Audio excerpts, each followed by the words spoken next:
Hello. My name's Forrest Gump. He's a very personable guy, Forrest. Those must be comfortable shoes. I'll bet you could walk all day in shoes like that and not feel a thing. Forrest is also not totally bright, so he's able to stay slightly innocent. Mom always said that there's an awful lot you can tell about a person by their shoes. Where they going? Where they been? Forrest Gump is a very simple person who ends up doing very extraordinary things. I've worn lots of shoes. Forrest becomes a huge football star. He becomes a shrimping boat captain. Only caught 5. A couple of boys, you could have yourself a cocktail. Everything sort of happens to him by accident. Everybody wants you to use their ping pong stuff. One man even left a check for $25,000 if you... One of the fun things about the movie is that Forrest seems to brush near all these historic people and historic events. And Forrest is wonderful for telling the story because we can present through his eyes this tapestry of American history. That, I guess, is what makes it compelling, that you think that anything can happen. And you're not quite sure where this story is taking you. It's an epic of human proportions. Hey,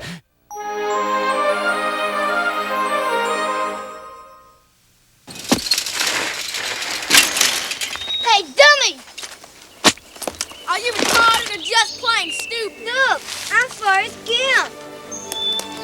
Run, Forrest! Run away! Hurry! Forrest Gump starts as a boy, and then he grows to a man who's someone who grew up in the Deep South. And he's limited, in a way, by having a very low IQ. But he's a very decent man. And that's what he is as a character. Would you like a chocolate? Oh, thank you. I found the book Forrest Gump in 1985, and I fell in love with it. I read the first line, and the first line of the book is, "Being an idiot ain't no box of chocolates." My mom always said that life is like a box of chocolates. You never know what you're gonna get. It made you laugh and it made you cry, and I knew there are very few times in life where a piece of material couldn't do that. Now this is normal. Forrest is right here. What does normal mean anyway? I read the screenplay and couldn't put it down. It was compelling in a strange way because it didn't have any typical plot devices. And all I wanted to do is find out what was going to happen to this guy. He says, I read this thing. This breaks every rule of movie making that I know of. You know, there's no quest that anybody is on. There's no bad guy. It's just the spirit of Forrest Gump. That's the backbone of the movie. You just know this song. You're gonna just go for it.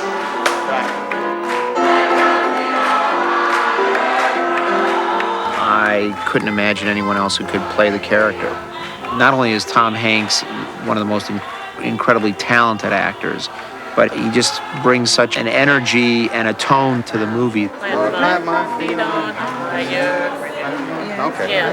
Tom's characterization of Forrest is better than I ever imagined.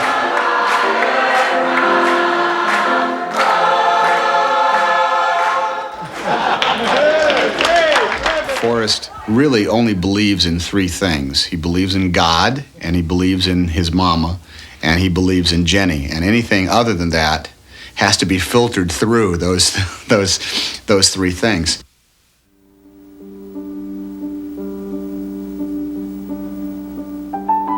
Did you hear what I said, Forrest?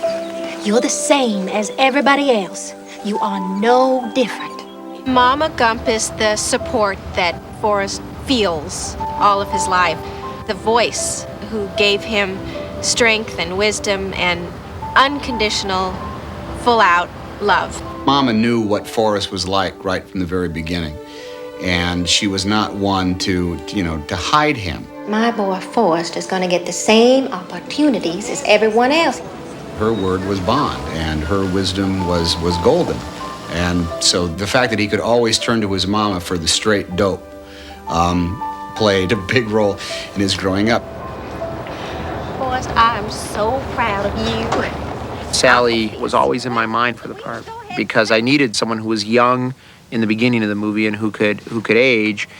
And there was something about the way the character was written. I just always saw her in this part. Such a little lady gave birth to such a great big boy. Yep, it hurt like hell. I gave her the script and said, Sally, you want to play Tom Hanks' mother? You know, wondering what she was going to say. I played Sally's love interest, in another movie. So, and it was kind of hilarious. Sweetheart, get it out of my face. I done graduated, Mom. Yes, but get your thing out. Not only was it this lovely, lovely script, and Bob Zemeckis, who's truly amazing, but it was Tom. I happen to believe you make your own destiny. You have to do the best with what God gave you. What's my destiny, Mom? You're gonna have to figure that out for yourself.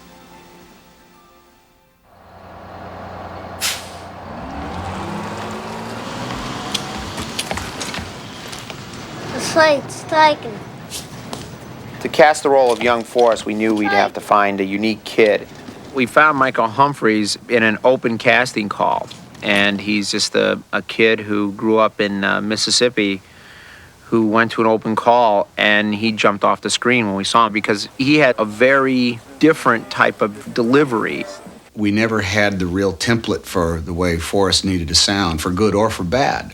And when Michael came in, we said, well, I think there it is. What character do you play? Forrest. Who's Forrest? Forrest Gump. I mean, I'm no fabulous linguist, so I was really lost. And he just had this voice that seemed to come right out of his backbone. What does his mom say about being stupid? Stupid as stupid does. See? Are you stupid or something? Mama says stupid as stupid does. I'm Jenny. I'm Forrest Gump.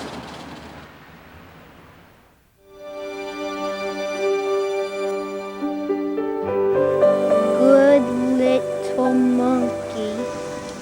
The thing with Forrest and Jenny is that Jenny was really the first person who accepted Forrest without any questions.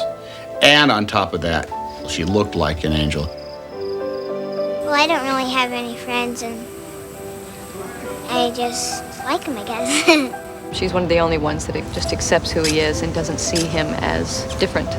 He's just not that smart, which she says all the time, Their common bond is that there's always this innocence and purity, and she has that connection with him. When Hannah gets up alongside you under her mark, you're going to toss it. Action! Hey, Jenny, watch this. Forrest and Jenny is what I consider to be one of the classic sort of movie-type romantic stories. That was the best flight ever.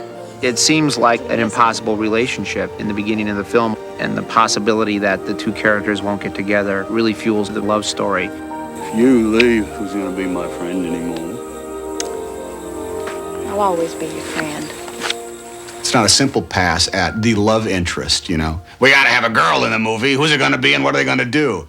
It was part of the lifeblood of who Forrest Gump is and what Forrest Gump the story is. Jenny and Forrest were meant to be. It was magic. But Jenny is so complicated and has a path of her own to follow. It's not an easy relationship. Have you ever been with a girl, Forrest? I sit next to him in my home economics class all the time. I believe in screen chemistry. And I think all the great writing and all the great acting in the world can't make that magical thing that sometimes happens in two dimensions. Tom and Robin are wonderful in the movie. I'd make a good husband, Jenny. You would, Forrest. But you won't marry me.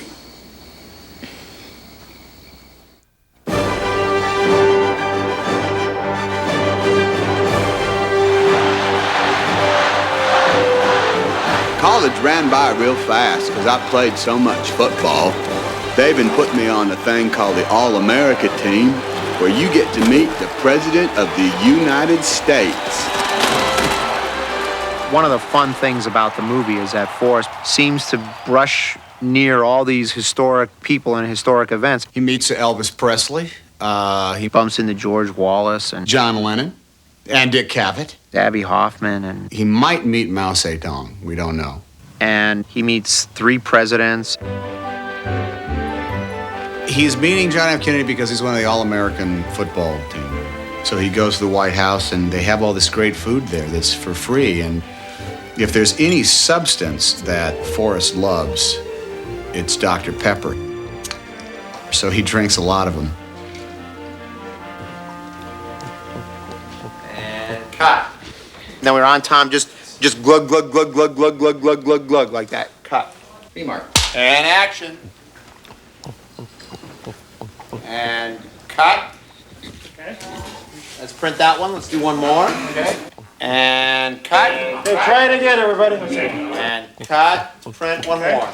Okay, straight away. Okay. How you doing? Am I being punished?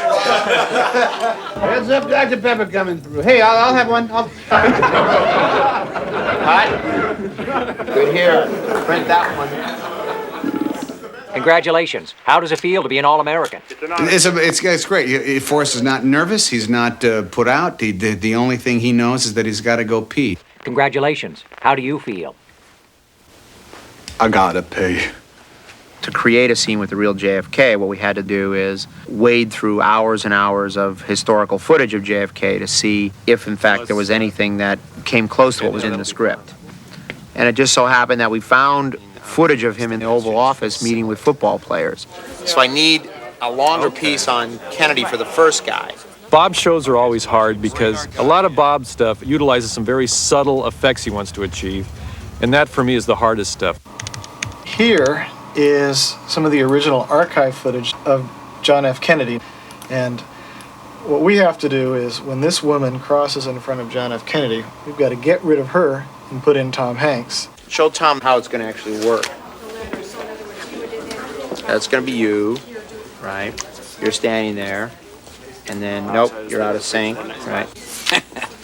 And that's how we're going to do it, right? Roughly how we're going to do it. Do you believe it? How am I supposed to do that? In this case, Tom Hanks was shot against a blue screen backing, which allowed us to isolate him. And you can see these little white dots here.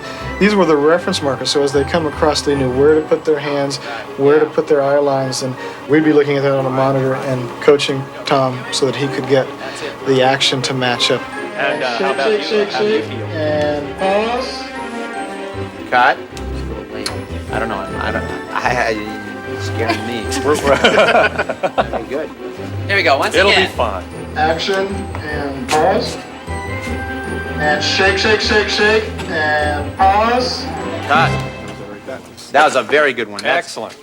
It was amazing to see Tom plug in very, very quickly to that because it's hard to do. No matter what we did, his hands wouldn't end up in exactly the right place. And shake, shake, shake, shake, and But pause. can you get his hand in his hand? So one of the other things we have to do is we have to adjust his hand and make it fit in exactly so that he makes solid contact. Because we're sort of morphing his chin down over his shoulder that we're getting. We're doing a lot of augmentation to these shots so that it feels like Tom is really in the actual archival footage. So we're degrading his image and adding the scratches, the pops, the things that really look like the older footage. So I really like how this works. They're not just standing together, they're touching each other, shaking hands, interacting, and then also having a conversation. Congratulations. How do you feel? I gotta pee. I believe he said he had to go pee.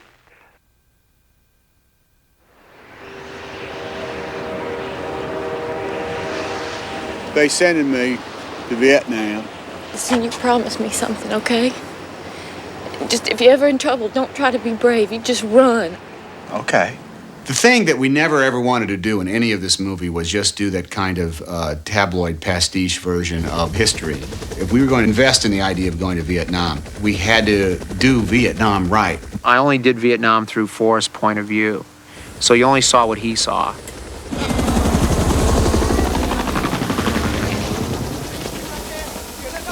Hey, I bet they shrimp all in these waters. They tell me these Vietnams is good shrimp. Bubba is someone that Forrest meets in the Army, and I guess you'd say he's a bit obsessed about shrimping. Bubba's dream is to be a shrimp boat captain, to catch shrimp, sell shrimp, and have all the shrimp you can eat. Shrimp is the fruit of the sea. You can barbecue it, boil it, broil it. That's all he talks about in the entire film is shrimp. Lemon shrimp, coconut shrimp, shrimp burger, shrimp sandwich. I guess Forrest is the only guy in the Army who will listen to Bubba talk about shrimp constantly. So they become good friends. Action! Where you boys from in the world? Alabama, sir. You twins? Oh, no. No, we are not relations, sir. Forrest meets Lieutenant Dan when he arrives at the fire base in the Mekong Delta, where he's stationed in 1967, and I'm his lieutenant. There's one item of GI gear that can be the difference between a live grunt and a dead grunt. Socks. Cushion sole, OD green. Forrest says that Lieutenant Dan has a lot to live up to, and we see that in the film. His plan is either to die in battle like his forefathers, or come out of it standing up and go on and have a proud Norman Schwarzkopf kind of career.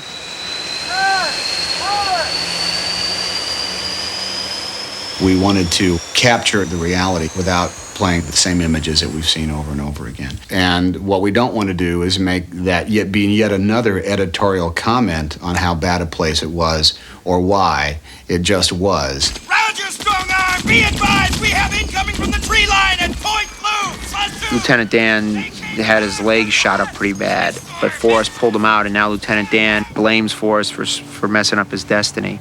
You leave me here! Get away! Just leave me here! Get out! Dan, to me, represents the crippling of America to this story. You know, he is that crippled part of America through that part of our generation, my generation, the Vietnam era. I had a destiny. I was Lieutenant Dan Taylor. You still Lieutenant Dan.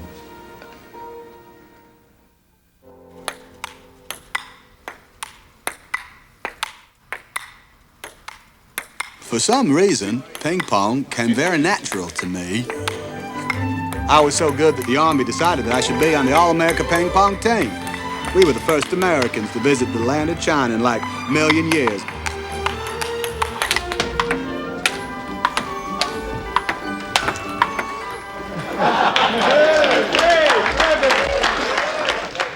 As great a ping pong player as Tom Hanks is, he's not as good as what Forrest has to become, so we did that using movie magic. You have the actors mime playing ping pong, and then you put the ball in later optically. We had this thing of clicks of when we're supposed to hit it and when we're supposed to wait. Come on up, charge up, Tom. We had to have a metronome so that each character would know when to strike the ball. And then we kept speeding it up and speeding it up. It wasn't that easy. You're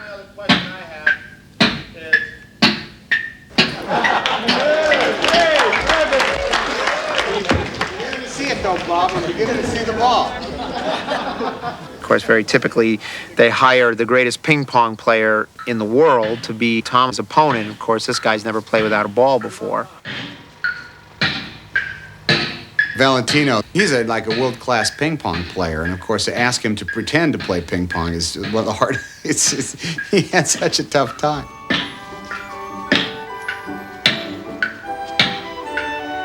It was hard for him to play without a ball, but this guy did great.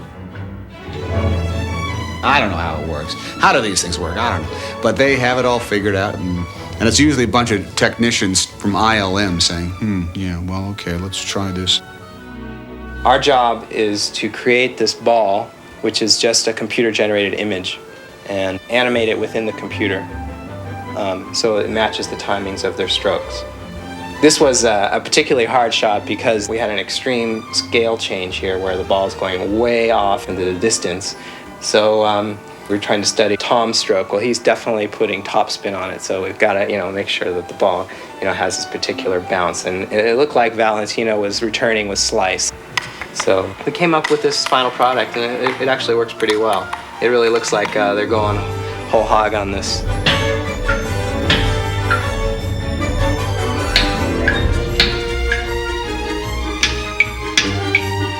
Jeez, it was very tough. I tell you, it was exhausting playing that ping pong game.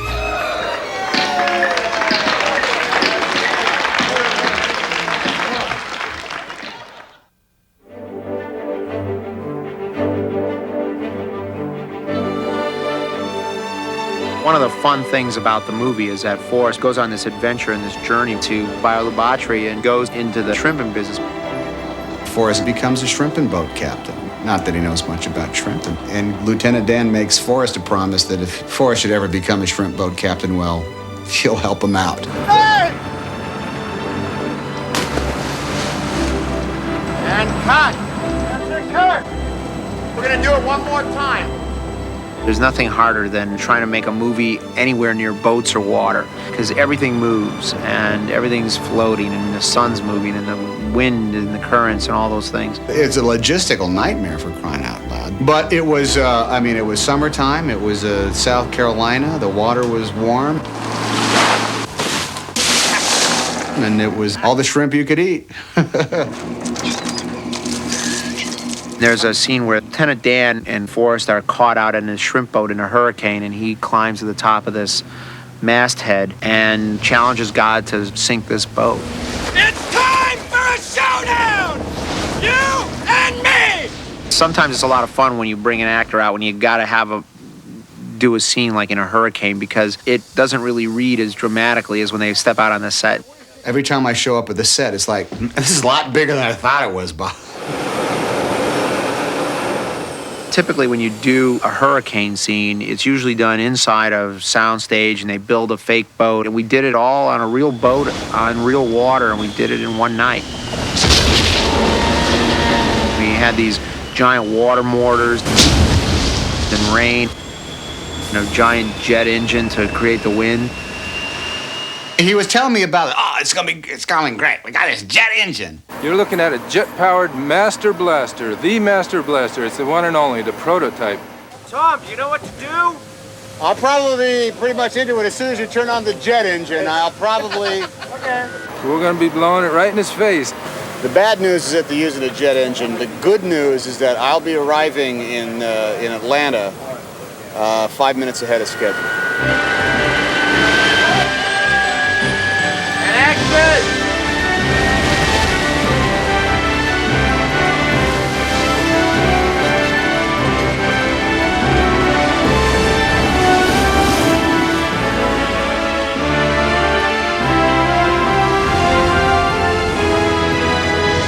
It was fun. It was difficult night, but an important scene. You'll never sink this boat! Because Dan chooses to go out and meet God head-on in the hurricane. He defies God to kill him and to truly wipe him off the face of the earth. And he doesn't do it. God doesn't do it. A bit of healing begins with him. It's all because of Forrest Gump. I never thanked you for saving my life.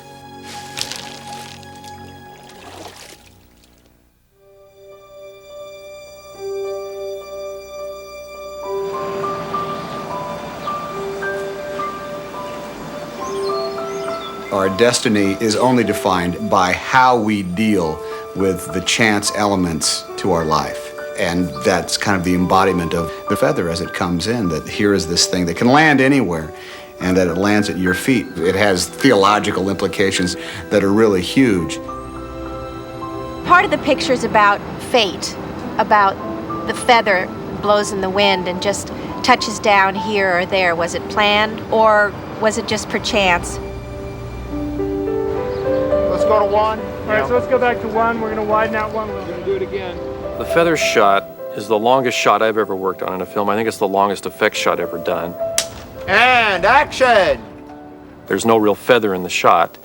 We started off shooting the background in Savannah on a crane with a camera. A very elaborately choreographed camera move takes place, and all of the actors, the cars, everything had to be timed just right so the camera was always in the exact spot we wanted it to be. The feather was a blue screen feather with simply a monofilament line on it, with a fan underneath blowing it, and I'm just sort of dancing with it almost, just trying to get some moves. Now what I do is take one of those feather elements and actually composite it over the background so that I could see it and I can actually manipulate the size of the feather or the position so that I can actually choreograph where it is, what direction it's going, and where it's going to end up. In this way, we actually can have the whole flight path be exactly what we want it to be. One of the touches that we wanted to add was to show, as the feather is maneuvering across the car, a little reflection.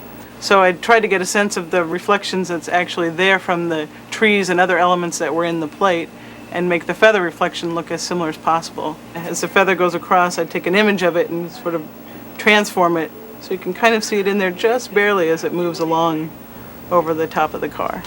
We take it all the way to Tom's foot, and he picks up the feather. The only way to do that was to actually have a real feather stuck to his shoe, so it's always in the shot until we paint it out.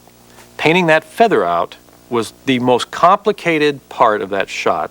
It wouldn't have been possible to follow the feather, the whole sequence all the way down and land specifically in that location at Tom's feet. So we use the computer graphic feather to land exactly where we want. This is the original feather, and what I'm doing is I'm actually painting pieces of shoe over a sequence of frames. And what I'll do is I'll morph the computer graphic feather as it lands, so what you will see appears to be one single feather with one smooth movement, when in fact what you're seeing is two different feathers.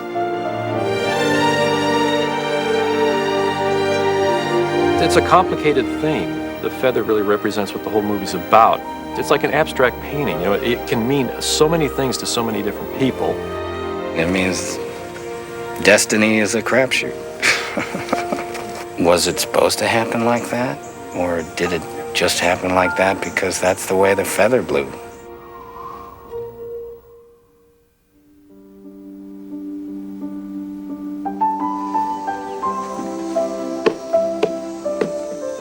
I'm home, Mama. I know. The sense of home and the sense of where he grew up in the South, all those things are important for us, like I think they're important to all of us. And that's one of the nice things about the film, is that we're able to go to these exotic places, but then we always come back home.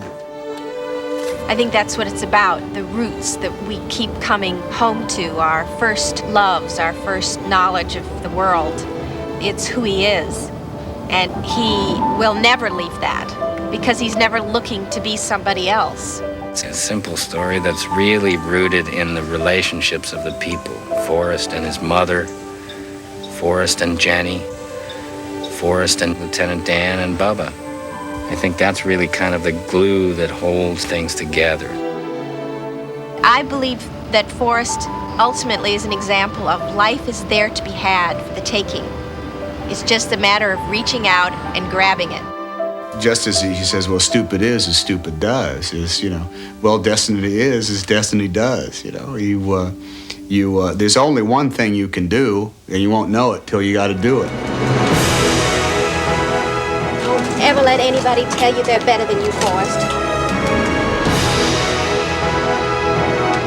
Try not to do anything stupid, like getting yourself killed.